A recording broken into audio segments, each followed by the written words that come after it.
Horizon, where science meets soul. I'm your host, Saima, and today we have Aisha Rodrigue, a global leader in holistic healing and conscious leadership. As co founder of Human Garage, she's helped thousands unlock the body's hidden intelligence through facial maneuvers, a revolutionary technique that bridges trauma release, peak performance, and emotional freedom.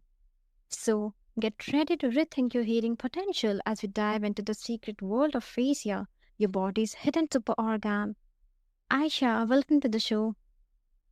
Thank you so much for having me. Such a pleasure being able, to share here.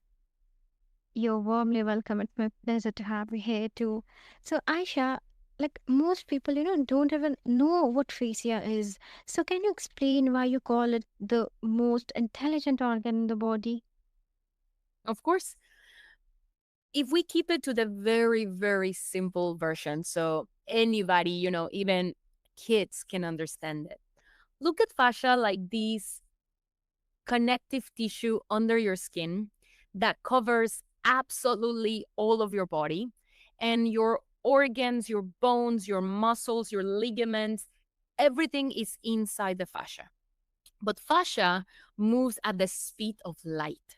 It holds every single memory of your life, whatever you remember it or not. It speaks your whole life, conscious and unconscious. Is your connection through your body, but also to your energetic field, to your higher self. Fascia is extremely intelligent in the sense that, when you see glass on the floor and you're about to step on it, it doesn't make you just jump like a reflex. It moves you to safety. It moves you to step aside. Like when you hear a loud noise, it doesn't put you in front of the noise, it makes you contract and hide.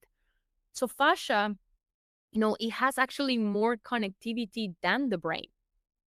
Is the most intelligent operational system, and it moves in real time. It's alive. It's an alive tissue that, a lot of times we were told that, oh, muscles hold memory. It's actually the fascia. And all of those traumas, disease, dysregulations are all stored, but also can be released through fascia. And in this case, through fascial maneuvers. Mm-hmm. That's such a fascinating perspective, Aisha. I mean, I don't think, many people realize that just how vital fascia is, not just Mhm. structurally, but as this dynamic, responsive system in the body. I love how you brought life. Thank you. Yeah, we see it really like a massive component, and it has its own voice, and it tells the story of your body. It tells the story of yourself, of your life, of your memories, even when a lot of times we cannot even recognize certain memories, but the fascia does. And it has the language to express that through you, through emotions, through restriction, to a through a tear, through, craving certain things. So Mhm. it's just fascinating. Indeed, that's fascinating. Now, like you speak a lot about trauma being stored in the fascia. So, how does, releasing physical tension help people release emotional pain? Because that tension, it is an emotion trap in the body or in the fascia. So when we move it, when we open it, it's like a trap bubble or a pipe that it's clogged. So when we move it and that can finally flow, it can finally be expressed, then it's free to release, then it's free to let go in the body and evolve. So it's kind of like when you have a trauma, but you are holding still to the emotion, the trauma, and the story. When we release it from the body and also we make peace and take the wisdom from the story and let go of that memory, then it's not trauma anymore. Then it's Mhm. part of your life experience that then you can help others, inspire others by that experience. So from trauma, it becomes experience. From trauma, it becomes wisdom. So it's just an energy or an emotion or a story that is trapped in the tissue. Hmm? That such an important connection to make. I mean, like how the body and emotions are so deeply linked, and I think that it really shifts how we think about healing just beyond the mind, right? Hmm. I mean, it depends a lot the modalities, like fascial maneuvers and the way we see the body comes from combining 52 different modalities. So we believe that, every disease comes from stress, but from also emotions. It's the combination of those two, and then not addressing them, not giving them a language to express, holding them to the body, suppressing them, and then pushing through life.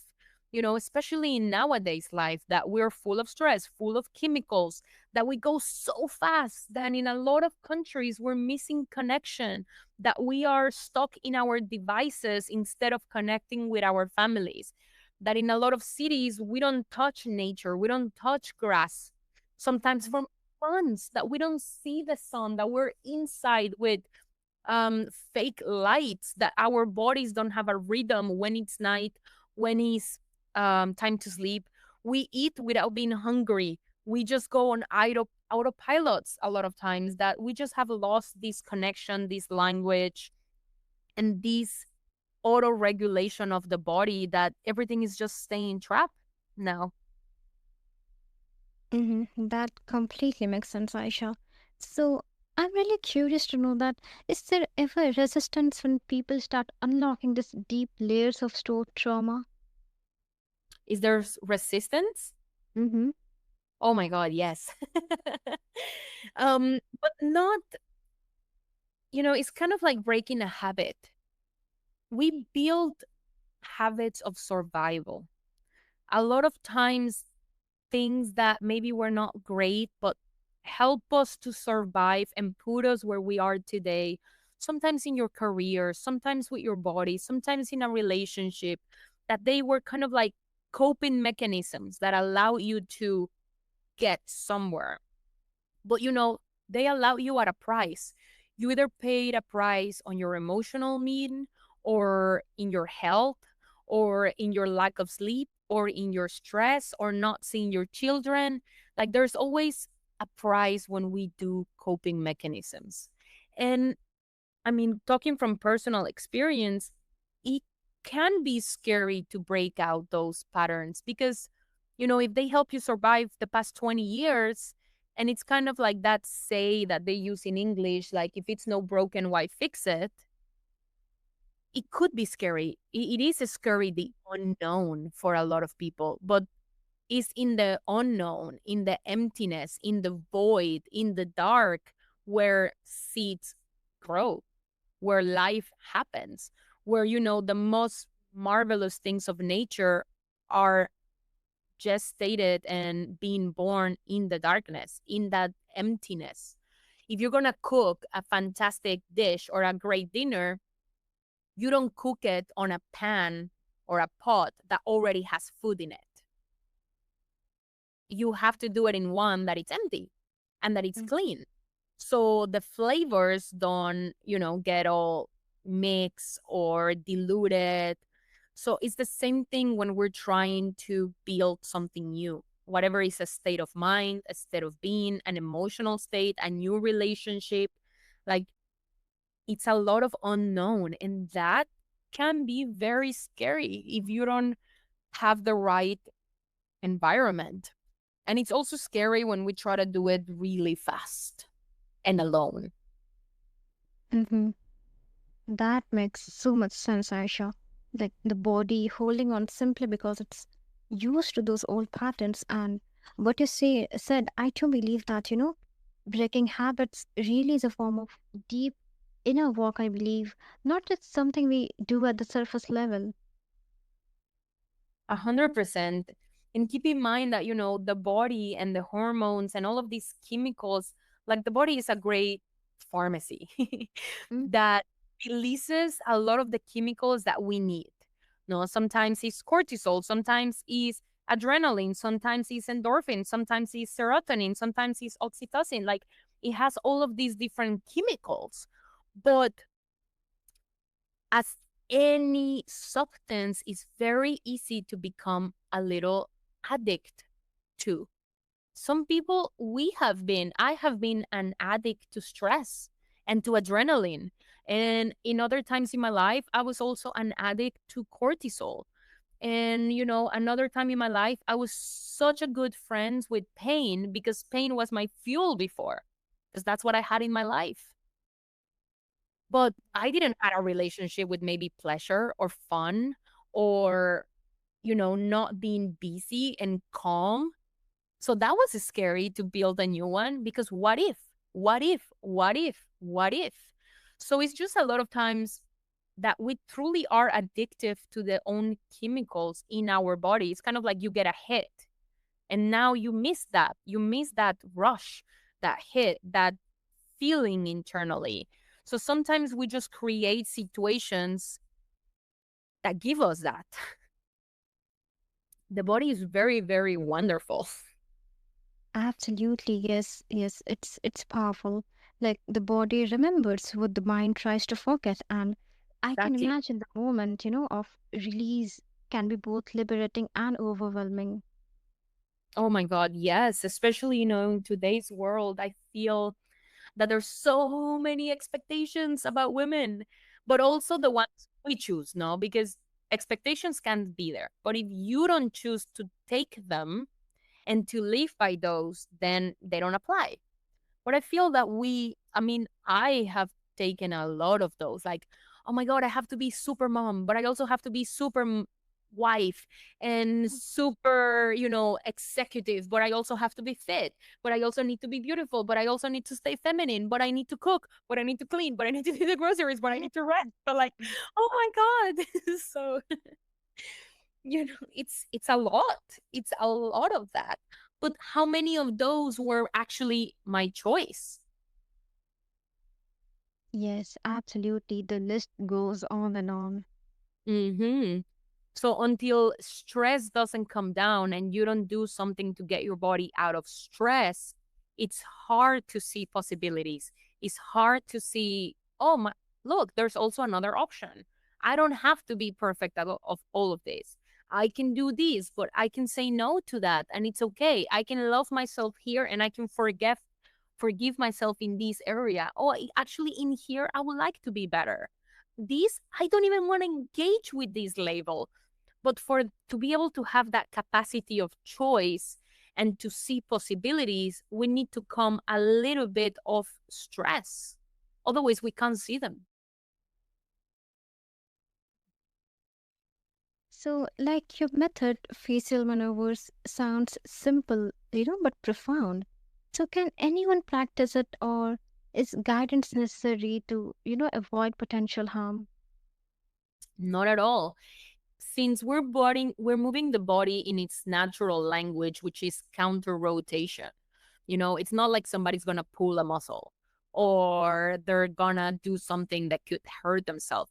They're moving their body in the most natural way that it's possible. And that's why it's so deep and powerful because we're speaking the language of the body. And the only thing we're using to create release is breath. And that's what keeps you alive.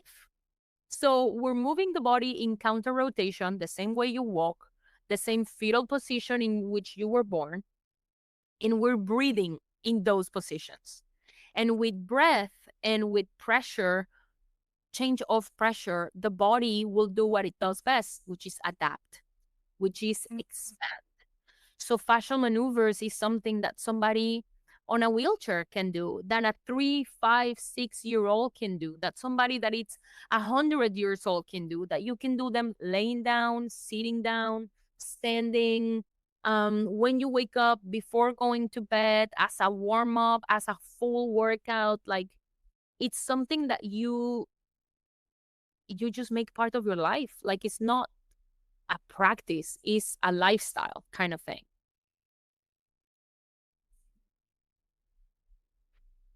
Like, that's such an empowering way to look at it, right? And I really love that. It really demystifies the process and makes it feel so approachable, knowing that it's simply about reconnecting with the natural movement and breath takes away the pressure and makes this kind of self-care feel truly accessible to everyone. Yeah, and we also, believe that if somebody cannot do 40 minutes time every day, it's like you don't have to. Because again, it's a lifestyle. You can do a maneuver while you're on a red light waiting for it to turn green. Like you can be pulling your ears and releasing the pressure of your head and your mind and your jaw by working on your ears while you're on a red light.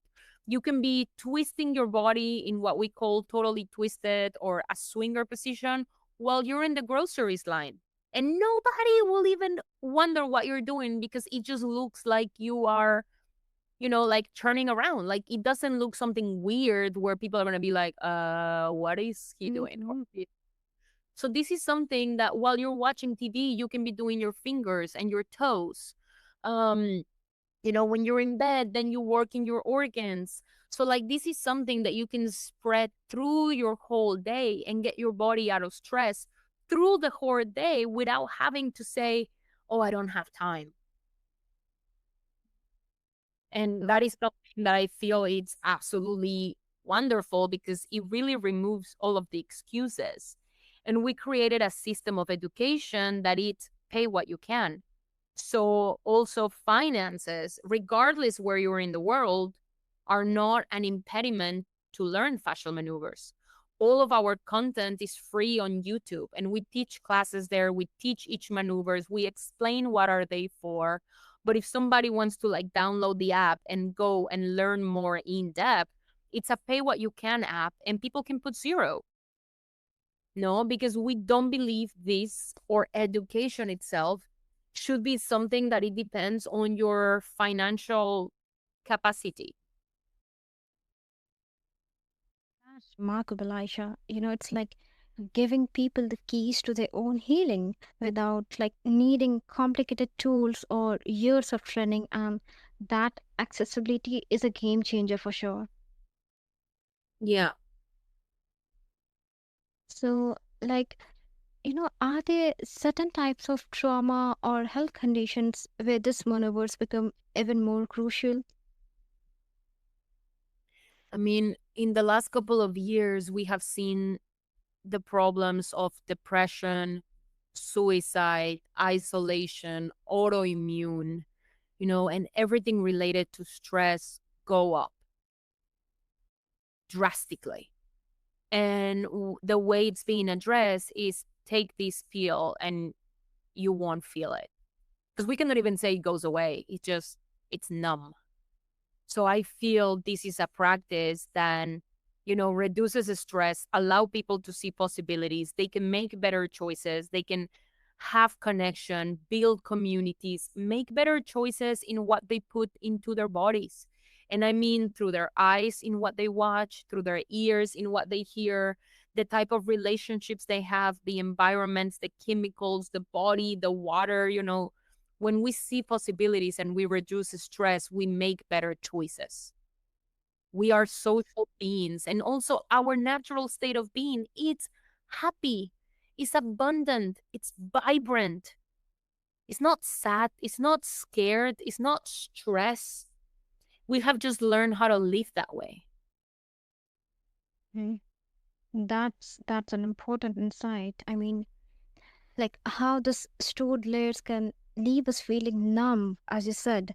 And it really shows how essential it is to gently bring awareness back into those areas so the more, the body and mind starts to reconnect and feel again. Exactly. No, like we have just got so used to not feel anything that it has become the new normal. But it stops when each one of us says, I don't want to live this way anymore. Exactly. Now, you have walked across continents with diverse cultures, and that's so great. So, do you notice differences in how people approach healing and body awareness globally? Yeah, I think it depends a lot the culture, the continent, the country, and what's available. But I think it all comes down to emotions a lot of times. No, because like in some countries, emotions are more accepted. In some countries, emotions are more expressed. And then you see those in the body. No, like by example, I live in Mexico a lot of times. And when we go to South America, Latin America, where people are loud, they're expressing, they're dancing, they hug, they kiss, they're very family Sunday and like things like that, you see a different reaction in the bodies and the different type of issues or disease in that culture. No, but like by example, we went to Sweden last year in Ireland. People don't feel comfortable looking at everybody's eyes. They're not used to touch or to kiss or, to have that much of contact and expression. It's all very follow the rules, turn here, stop there, don't be loud, sit straight. So you will see different type of patterns or disease or things happening in the body. So yes, it depends a lot where you are, what's the environment and what's the culture, what you see in the body. That's so interesting, Aisha. I mean, despite all the culture differences, it really comes down to the universality of human emotion. Um, it's a reminder, that no matter where we are from, we all carry and like process feelings in the body in some way, right? Exactly. And the food also, like certain what are they eating in certain countries? Like a place by example like India that you have so many spices that are incredible. They're medicine. Mm-hmm. You're constantly healing your body. You're constantly giving colors, richness, flavors, smells, like all of these you're dancing. Like it's a very alive body, no, versus somebody that eats almost everything out of a box or a can or a microwave dinner. Absolutely, yes. Now, like you're also deeply involved in conscious leadership. So I'm really eager to know that how does body awareness and facial health impact leadership and decision making? It goes back to the same thing. When you're not stressed and when you feel good, you will make better decisions, not just for you, but Mhm. for you, for the collective. You don't want to just win you want others to do good. The type of chemicals that your body will release are different. They're not so selfish, like endorphins. Like endorphins, you're the only ones that get them. But if you produce other type of chemicals that make you want to do good deeds or good actions, it makes you a good leader. It makes you a better friend. It makes you a better family leader, a family member, a member of your community. Like when I'm happy and when I take good care of me, I take better care of the people in my charge. I take better care of the people to my right than and the people to my left also. I will express better. My words will be kind. I won't hurt them. I won't pressure them. I will ask them, hey, how can I support you? Instead of, why I don't have this on my desk yet. So Mhm. it will always makes me a better leader. And if I'm a better leader, my people will perform better. So we will have better results. Mhm. So I see That it as a win-win. exactly, absolutely. That makes so much sense. So, like, can organizations actually create healthier leadership cultures by, incorporating this body first approach? 100%. Like I have been working with companies, around the world doing this also at the corporate level. I used to run 5 resorts in Mexico and Dominican Republic that way. And initially, a lot of people in the industry was like, oh, you cannot run a sales team so holistic. And I was like, watch me. And suddenly we broke records in the Caribbean on sales Mm-hmm. without alcohol, without drugs, without lying, without sick competition, but without people making each other better with training, with support, with working, trusting teams, with talking about vulnerability, with people getting good at receiving and giving feedback. When somebody was down, learning how to give a hand and say, hey, how can I support you? becoming better by making the others better, not by killing your competition, but also seeing them as a worthy rival. So I'm a true believer that the more corporations and company bring these into the workplace, we will have better individuals, better families, better societies, better numbers, better businesses, and better relationships that will also sustain and become infinite on time, and not companies that break within 5 years, 10 years. Mm-hmm. I absolutely love that perspective, Aisha. I mean, it's so refreshing to think of leadership development starting, with the body, not just the mind. And I think it really opens up new possibilities for creating workplaces that are not only more productive, but also more human and supportive. 100%. We stop looking at people as machine and numbers and start seeing human and potential and possibilities. Hmm. Yes. What an what an inspiring journey into the body's untold wisdom. And listeners, remember, your healing isn't out there, it's already within you. So if today sparked your curiosity, explore more about Aisha's work and start decoding your own healing blueprint. Until next time, keep tuning in, stay curious, and trust intelligence within.